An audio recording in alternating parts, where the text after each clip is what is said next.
আসসালামু আলাইকুম। বাংলাদেশ বেতার সিলেট সংবাদ পড়ছি নন্দিতা দত্ত।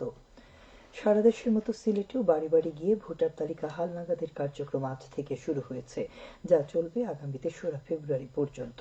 সকালে হজরত শাহজালাল রহমতুল্লাহি আলাইহি উচ্চ বিদ্যালয় প্রাঙ্গণে এর আনুষ্ঠানিক উদ্বোধন করেন সিলেট বিভাগীয় কমিশনার খান মোহাম্মদ রেজাউন নবী। এ সময় আঞ্চলিক নির্বাচন কর্মকর্তা মোহাম্মদ নুরুল আলম, সিনিয়র জেলা নির্বাচন অফিসার মোহাম্মদ মঞ্জুরুল আলম বক্তব্য রাখেন। এদিকে নতুন ভোটার নিবন্ধনের লক্ষ্যে বাড়ি বাড়ি গিয়ে তথ্য সংগ্রহ করবেন মাঠ কর্মীরা। বিশেষ দিবসের ছুটি ব্যতীত সাধারণ ও সাপ্তাহিক ছুটির দিনেও নিবন্ধন এবং তথ্য সংগ্রহ কার্যক্রম চলমান থাকবে। 2008 সালের 1 জানুয়ারি বা তার আগে যাদের জন্ম কিংবা যারা আগের ভোটার তালিকা হালনাগাদের কার্যক্রম থেকে বাদ পড়েছেন তাদের তালিকায় অন্তর্ভুক্ত করা হবে। এ সময় নতুন ও বাদ পড়াদের তথ্য সংগ্রহ ছাড়াও বিদ্যমান তালিকা থেকে মৃতদের নাম বাদ দেওয়ার জন্য তথ্য নেওয়া হবে। এর আগে গত 2রা জানুয়ারি চলতি বছরের খসড়া ভোটার তালিকা প্রকাশ করে নির্বাচন কমিশন।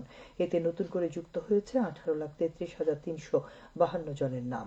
2025 সালের 1 জানুয়ারি যারা ভোটার হওয়ার যোগ্য হয়েছেন এই বছরের হালনাগাদে তারা তালিকায় যুক্ত হলেন। নতুন ভোটারদের নিয়ে দেশে ভোটার সংখ্যা দাঁড়িয়েছে 12,36,83,512 জন।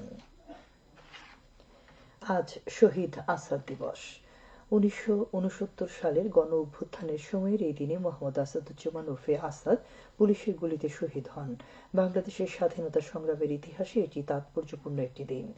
1969 সালের এই দিনে ঢাকা মেডিকেল কলেজের সামনের রাস্তায় ছাত্র জনতার মিছিলে সে সময়ের পুলিশ গুলি চালায়। সেদিন ঢাকা বিশ্ববিদ্যালয় মাস্টার্সের ছাত্র মোহাম্মদ আসাদুজ্জামান গুলিবিদ্ধ হয়ে নিহত হন এবং আহত হন আরও অনেকে। শহীদ আসাদের এই আত্মত্যাগ চলমান আন্দোলনে যোগ করে নতুন মাত্রা।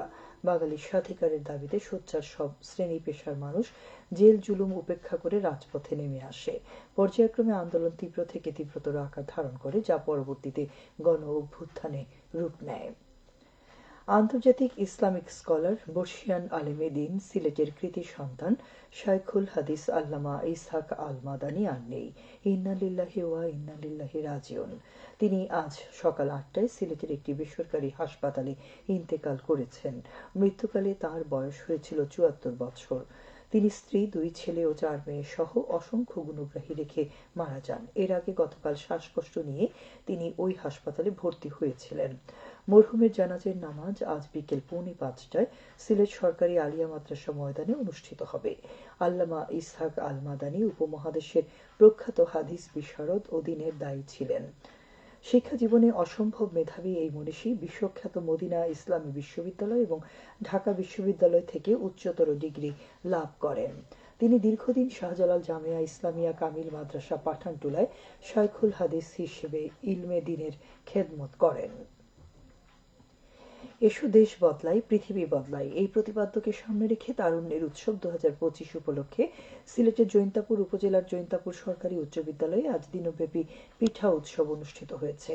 বিদ্যালয়ের শিক্ষক, শিক্ষিকা, অভিভাবক ও ছাত্রছাত্রীরা পিঠা উৎসবে অংশ নেন। উপজেলা প্রশাসনের আয়োজনে উপজেলা মহিলা বিষয়ক কর্মকর্তার কার্যালয় এবং জৈন্তাপুর সরকারি উচ্চ বিদ্যালয় যৌথভাবে তা বাস্তবায়ন করেছে। অপরদিকে একই উপজেলার আসামপাড়া এলাকার বর্ণমালা আইডিয়াল একাডেমির আয়োজনে দিনব্যাপী পিঠা উৎসব অনুষ্ঠিত হয়েছে। সকালে 2 নম্বর জৈন্তাপুর ইউনিয়ন পরিষদের চেয়ারম্যান ফখরুল ইসলাম এর উদ্বোধন করেন। এতে স্কুলের শিক্ষক, শিক্ষিকা, অভিভাবক সহ এলাকার গণ্যমান্য ব্যক্তিবর্গ অংশ নেন।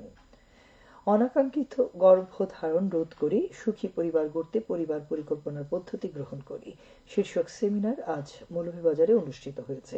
সকালে শহরের মা ও শিশু কল্যাণ কেন্দ্রে অনুষ্ঠিত এই সেমিনারে প্রধান অতিথি ছিলেন সিলেট এমএজি ওসমানী মেডিকেল কলেজের সাবেক অধ্যাপক ডাক্তার AKM জিল্লুল হক। মূল প্রবন্ধ উপস্থাপন করেন জেলা পরিবার পরিকল্পনা অধিদপ্তরের উপপরিচালক খন্দকার মাহবুবুর রহমান। জেলা পরিবার পরিকল্পনা অধিদপ্তর এর আয়োজন করে। মৌলভীবাজারের রাজনগর উপজেলায় দিনব্যাপী তারুণ্যের উৎসব উদ্বোধন করা হয়েছে। আজ সকালে উপজেলার আইডিয়াল হাই স্কুল মাঠে তারুণ্যের পোশাক পিঠা উৎসব, বইমেলা এবং জুলাই 36 ছাত্র জনতার অভ্যুত্থানের চিত্র প্রদর্শনী সহ উৎসব উদ্বোধন করা হয়। এতে বিভিন্ন শিক্ষা প্রতিষ্ঠানের 19টি স্টল স্থান পায়। পরে অনুষ্ঠিত হয় আন্তঃস্কুল ও আন্তঃকলেজ বিতর্ক প্রতিযোগিতা। এতে উপজেলার বিভিন্ন শিক্ষা প্রতিষ্ঠানের 62 জন শিক্ষার্থী অংশ নেন। উপজেলা প্রশাসন এর আয়োজন করে। সবশেষে আবহাওয়া। সন্ধ্যে 6টা পর্যন্ত পূর্বাভাসে বলা হয়েছে সিলেট সহ পার্শ্ববর্তী এলাকায় আজ কোনো সতর্কবাণী নেই এবং কোনো সংকেত দেখাতে হবে না। আজ সিলেটে সূর্যোদয় হয়েছে 6টা 39 মিনিটে এবং সূর্য অস্ত যাবে 5টা 28 মিনিটে। সংবাদ শেষ হলো। আমাদের পরবর্তী স্থানীয় সংবাদ প্রচারিত হবে সন্ধ্যে 7টায়।